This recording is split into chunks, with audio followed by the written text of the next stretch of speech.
Roswells and 51s to everyone. I have been watching The Day the Earth Stood Still for over 5 decades, and I would like to share my observations with you on that movie. Okay, let's start at the beginning. The spaceship lands in the DC Mall, and Klatuu comes out, and we all know the unfortunate incident that transpired. But let's look at that. Now, first of all, he was sent by the other planets, that's all we know, on a mission to warn us about something. And the first thing I would have told Klatuu if I was prepping him for his travel is to radio ahead to Earth. Once you get like to the atmosphere or something, say, hey, I'm from another planet, come in peace. Don't blow me up. Okay, well, that's just a recommendation. But this is not a recommendation. Klatuu, when you're getting ready to come out of the ship, take off the helmet. You take off the helmet. Apparently, we look just like them. They won't be as scared. Put them at ease. Because if you wear the helmet, they're thinking what? They're thinking Canamit from the Twilight Zone, the Serve Man episode, or they're thinking Gitchy Manitou. Okay, not Gitchy Manitou. That's a Native American spirit. But you know the point. I mean, you want to put your audience at ease. Take off the helmet. Anyway, he comes out with the helmet, says, I come in peace and with goodwill. I don't think so. And then he reaches in his tunic and pulls out a device. And every time I see this scene, I think of the 1951 Academy Award Oscars. And remember the part where, and the Oscar for the undoubtedly worst stage prop in any movie of 1951 goes to The Day the Earth Stood Still, and whatever it is Klatuu is holding in his hand looks like it's made out of bamboo. Yeah, I mean, I'm thinking like when Klatuu was coming here, he must have stopped at the last filling station on one of his planets, went to the convenience store, and he saw this like kid's toy in a big plastic bag, whatever it was. And I guess Klatuu thought, hey, here's a little trinket I'll bring to him, and maybe I'll play a practical joke on him. So, I mean, I was never buying this thing, ever. So, Klatuu pulls this thing out, and he's walking sort of threateningly, and he hits a button or something, and these other bamboo spikes come out, and somebody shoots him. He's lucky he wasn't riddled with bullets. If this was today, he would have been obliterated. But I'm thinking, if I were the director, as Robert Weiss, and so let's shoot the scene when he comes out of the spaceship. Where's that device? And they showed me that thing. I would have said, that's the best you can do? How about this? How about, get me a chef for the future? We'll try that. So, I mean, I guess it wouldn't be as dramatic. Klatuu comes out, pulls out the chef of the future. The one piece falls off that caused Cramden to say, maybe we can say something about spearfishing.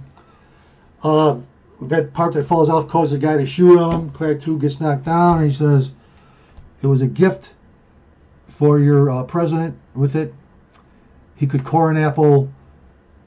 Wait a minute, didn't even core an apple. It didn't even work. Okay, I threw that in, but I should have thrown it out. How about this?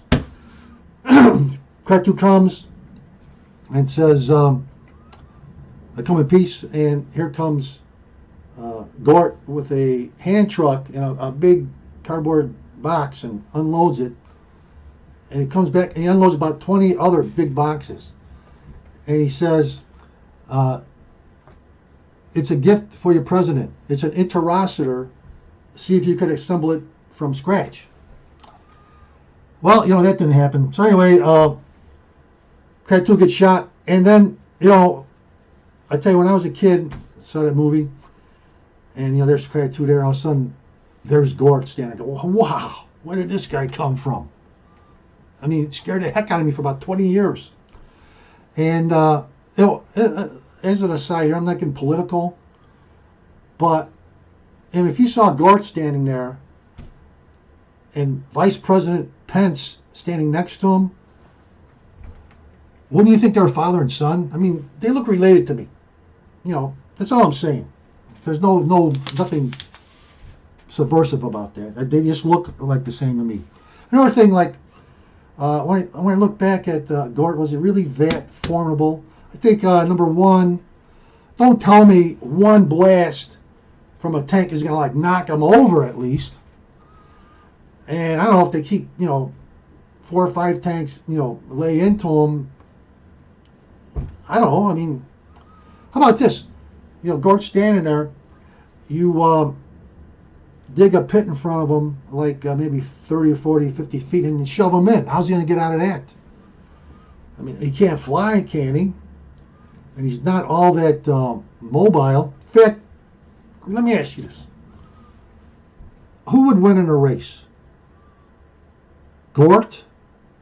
Robbie the Robot? Tobor the Great? Or Gorog, the robot from the Barry Boys Meet the Monsters? I don't know. Maybe Gort. I mean, the other guys aren't that quick either, but I'm just saying that Gort is not that... I don't think he gets around that well. So maybe without a spaceship, he's going to have a hard time destroying the world. Anyway, let's go to the scene. They take him to Walter Reed Hospital. He's about on the 20th floor. And, when we were kids, I kept hearing about 4 out of 5 doctors recommend, I don't know, was it Old Gold or Chesterfield Kings or something. Apparently, 2 of the doctors were in this scene because one doctor says, he goes, how old do you think he is? Everyone says 35, 37, whatever. He goes, no, he's 76 or something. I said, well, I don't believe it. How do you account for that? He goes, well, he just says that their medicine is that much better than ours.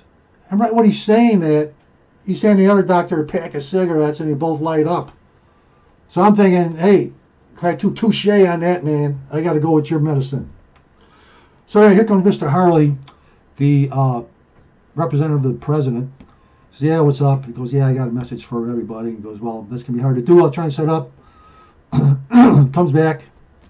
So, well, they want it here, or these guys want to attend if these guys are then.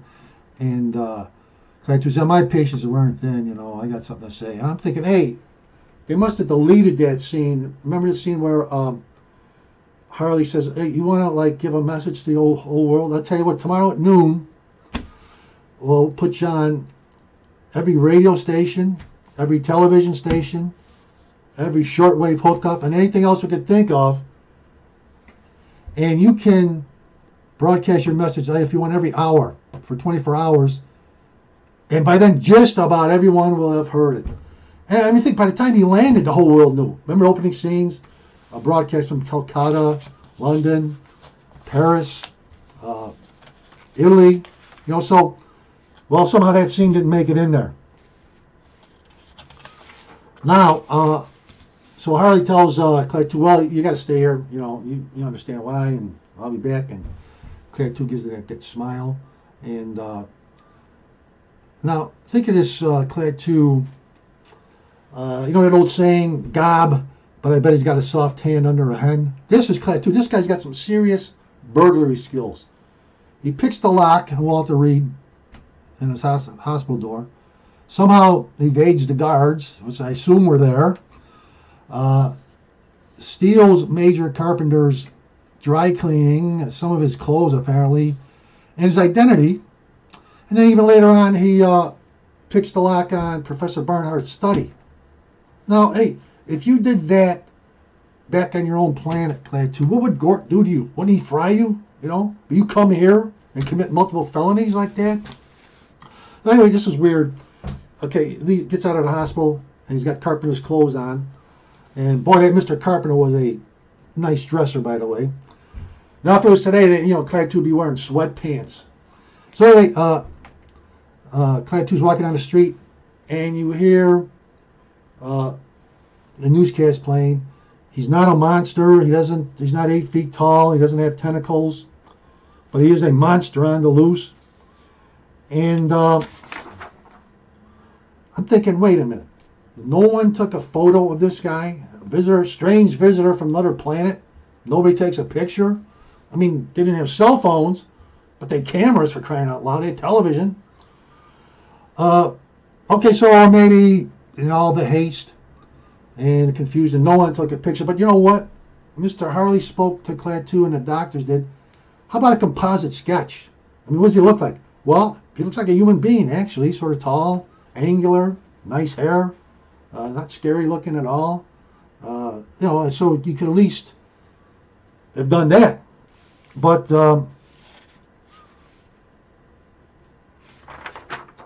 for some reason they didn't. Now let's go to the scene where Bobby takes Klatuu out Arlington National Cemetery. Very touching. You know, sees his father's grave. And I like the scene where Klatuu is at the Lincoln Memorial reading the Gettysburg Address and says, "Those are great words. He must have been a great man." It was very, very touching. But talking about going to the show, and you know, does it cost money? Well, sure. And Klatuu gives Bobby 2 diamonds for $2 to pay for the show. And Klatuu's kind of like, brag, like, yeah, this money, doesn't wear out. It's easy to carry. And well, number one, it's not easy to carry. I mean, a pocket full of diamonds.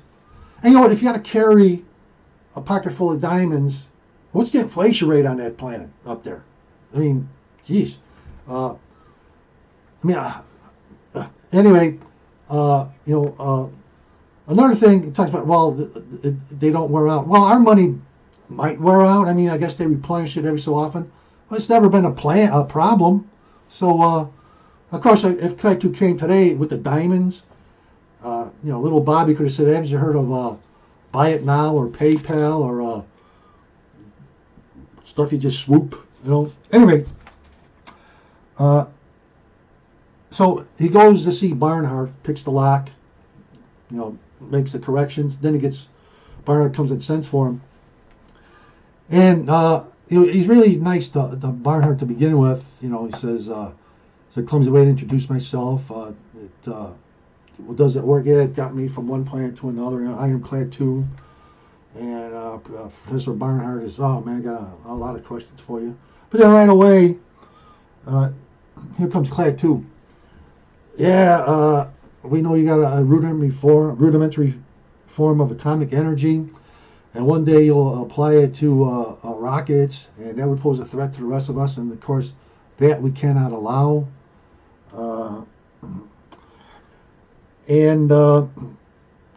He says, Klatuu says, "I'm prepared to offer a solution," which we don't really know about. He says, "You know what? I'm going to give a demonstration, a violent demonstration, so that seems the only kind of stuff you understand." And Barnhart says, "Like what?" Like leveling New York City or sinking the Rock of Gibraltar. Now, first of all, I would have said to Klatuu, I got $20, says you can't sink the Rock of Gibraltar because it's already sunk. Now, maybe you can annihilate it, and those pieces will fall to the bottom, but Rock of Gibraltar already sunk. As far as leveling New York City, man, that's kind of harsh. I didn't even know why he came up with that, because he came up with the electricity gimmick. And so let's go to the scene where Klatuu goes to the ship. Remember, he takes Bobby's flashlight. And this is sort of like accords with my idea of extraterrestrials. Now, when you listen to Art Bell's guest a lot, they always say, well, there are ETs everywhere, government knows, but they're afraid to let the public know because it would freak everybody out or something, and it would end all religion. And I never understood it. Whereas my idea is, if ETs came here, like explorers and just wanted to say hi and see what's up, and they were friendly and stuff, I think we would get bored with them pretty quick. I give it a week. I mean, America, we're used to spectacle. Every day we have a dozen Hindenburgs, 5 or 10 Super Bowls, World Series, must-see TV, and so we're pretty jaded. And if these aliens are here and they're okay, so what? But anyway, apparently, this is kind of weird. The military said, "Well, we'll build a fence around the ship in Gort." And I tell you what, get me the 2 biggest gold bricks to guard the ship at night, because here's the 2 guys. They're like, leaning against the fence, looking out at the park. And I'm thinking, boy, I mean, there was a robot in a spaceship right behind me. I started being like, man, how about that? And look at it, that's pretty cool. But not these guys. So anyway, Klatuu flashes the flashlight and activates Gort. And Gort stealthily, sneaks up about 30 yards or so, sneaks up on these 2 highly trained military men, and I guess in wrestling terms, gives them a double noggin knocker. And he goes into the ship, and I guess reports back and stuff. Okay, and so now after that happens, they enclosed Gort in plastic stronger than steel. But they still only put 2 guards on there. I mean, gosh, if you and that robot moved, and I mean, if you said to these, what happened? How did he sneak up on you? Well, we were just jaw jacking, and I mean, okay. I mean, when you say, okay, I'm going to have eyes on that ship at all time. I'm going to surround it, with troops all night long. But no, put 2 more guards there. Okay, we'll get back to that. So we go to the. Oh, by the way, the plastic stronger than steel was KL93, I believe. That's KL93. Okay, the electrical grid is selectively shut down, and you have all those scenes.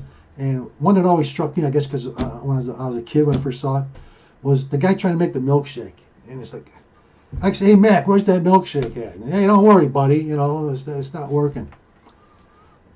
I just remember that thing.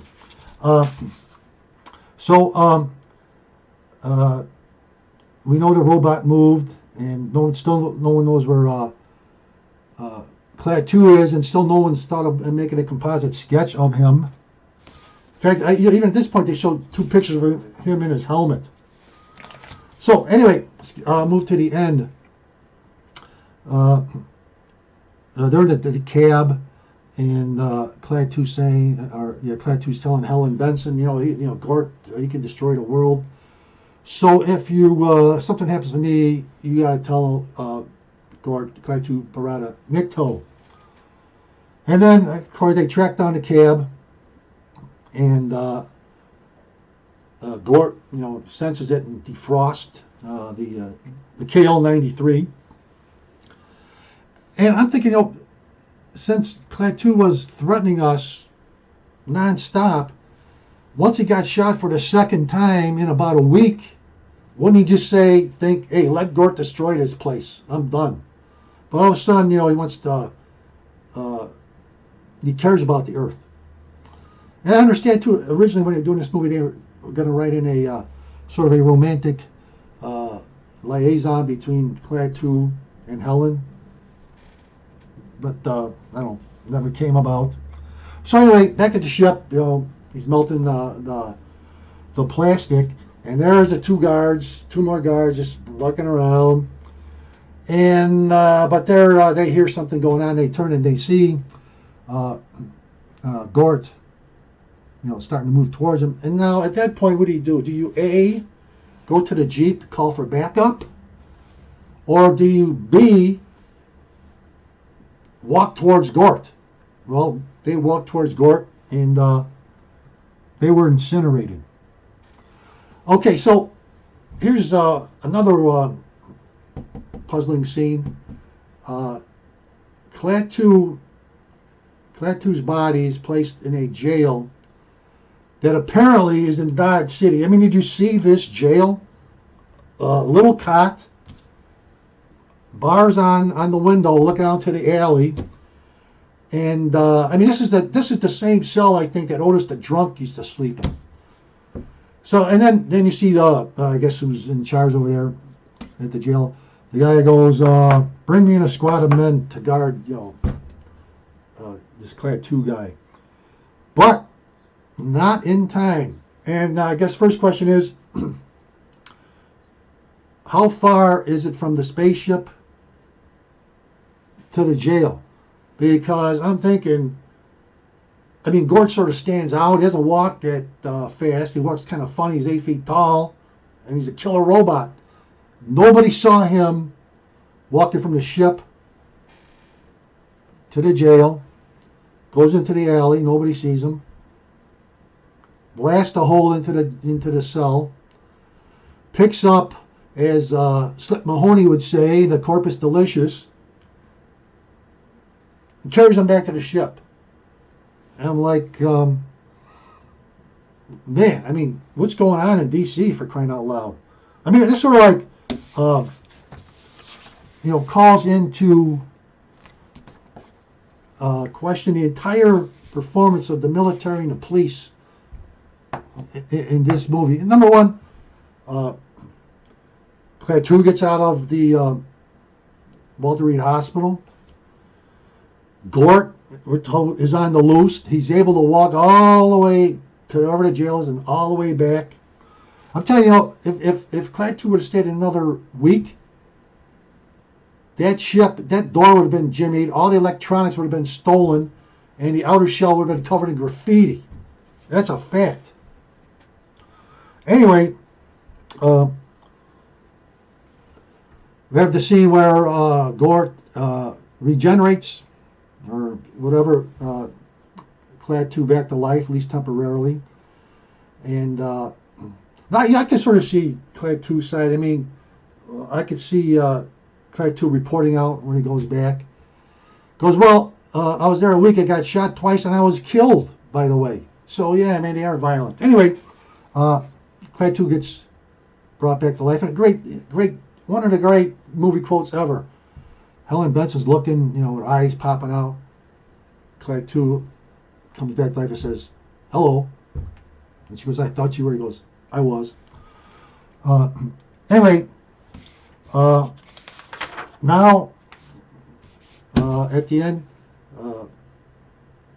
Klatuu comes out with Helen Benson. And what's sexier than a hot chick walking out of a spaceship with high heels? I ask you that. And then Gort comes out too. And apparently this is the only speech Klatuu wanted to give. He says, the universe grows smaller every day. I don't think that's correct. I think the universe is expanding. And he starts with the, threats of aggression will not be tolerated. The other planets, we live in peace because we have given these Gort robots absolute power over us that cannot be revoked. By the way, I keep wondering, is Gort the name of that specific robot, or is a Gort a model of robots? And boy, how did they ram that through their legislature? Yeah, we're gonna have these Gorts everywhere, and can't revoke the power. And at the first sign of violence, they act automatically, and you can't even it's curtains for you. And as a result, we live in peace without arms or armies. Really? What do you call these Gort robots who are apparently everywhere and act without mercy? And then he starts with, join us, live in peace, pursue your present course and face obliteration, turn into a burned out cinder, we'll be waiting for your answer.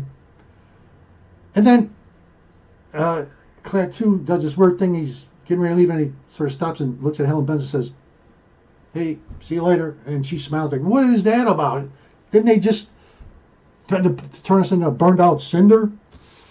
Well, anyway, he never told us how we could join them. I mean, I personally would not want to wake up the next morning and see a Gort on every block. I mean, just think how things would change. I mean, no hockey games. As soon as they drop the gloves, that Gort be sitting there, bow.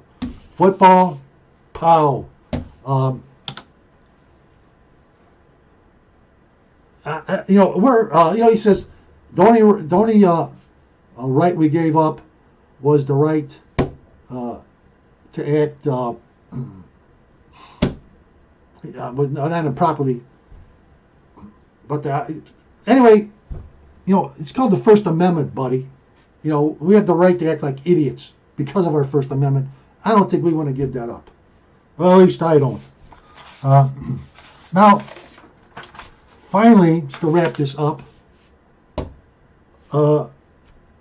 let's get to the main question here. Did we pose a threat? That was the whole reason for Klatuu coming here. Now, okay, yeah, you got shot twice in a week or so. Okay, I get it. But number one, we didn't even know they existed. So we couldn't have threatened them anytime soon. At least 250 million miles away. Not even close to getting there. Think of this. This movie came out in 1951. Now, the commies didn't launch Sputnik, which is basically 8-transistor radio, into orbit until 1957. So 6 years later. And it wasn't until 1969, 18 years later, that NASA faked the moon landings. I know, I'm just kidding. We did not fake the moon landings. I know, though, that we gave up our manned space program because of extraterrestrial threats that made us do that. Another thing, here you had, one Gort could destroy us right now. I mean, we did not. How did we pose a threat to them? They could have at least said, well, let's wait till they get to the moon before we revisit this. And then when we did that, I could see him say, well, okay, that's the moon. If they could get the one planet, if they could get to Mars, we're going to start looking at this really seriously. And of course, it's not happening. In fact, I don't even think we applied atomic energy to rockets, have we? I mean, we use liquid hydrogen or oxygen or something. So, I mean, at no time did we pose a threat to these guys. I mean, what are we going to do? Send an invasion fleet? I mean, wouldn't we just say if we found these other planets? Hey, how you doing? Blah blah blah. But I mean, imagine if we try to send an invasion fleet to these bunch of planets. I mean, they could destroy us quite simply. And I think by the time we got to the point we could go that far and even threaten them, their war-making abilities with the Gorts would be that much better too. So we did not pose a threat to these guys. And so I'm thinking, so what's going on here? And I'm thinking, what happened? On these other planets, they have snowflakes too. And I could just see some kids up on a college campus there studying astronomy. And oh, wait, look at this Earth. Uh-oh. They set off a couple of atomic bombs. And, by the way, once we set off those two bombs in World War II, right away we started, America said we're not going to be the first to use atomic bombs ever again. We're going to limit atomic bombs, Soviet Union and everything. So we were well aware, excuse me, of the dangers of atomic bombs, and we're already working to, if not eliminate them, to severely limit their use. So anyway, I could just see some kids on the college campus up on Klatuu's planet. Oh man, they set off atomic bombs, and they're going to come and get us, and I'm scared. And then there was a big protest and stuff, and got the governments to get together and say, okay, we're going to go down there and threaten them with annihilation. And so I'm thinking, what kind of people are these Klatuu and his crew? And think about this. They want to give up all their rights, the right to act irresponsibly. That's what I was going for. And the First Amendment says we can act irresponsibly. Anyway, Klatuu, you got these people who say, we want to give up all our rights to these maniacal robots that'll annihilate us, and we trust in big government to keep us all safe and happy. And you couple that with absolute paranoia and fear of alien life forms like the Earthlings. And what you have is you have the worst of the Democrats and the worst of the Republicans joined together in the worst of the worst. And hence, that's why Klatuu came here. But, you know, on a serious note, is Klatuu coming back? And we know he has one heck of a robot. Maybe we could beat him. But I just want to urge everybody out there, wherever you are, watch the skies. Watch the skies. Over.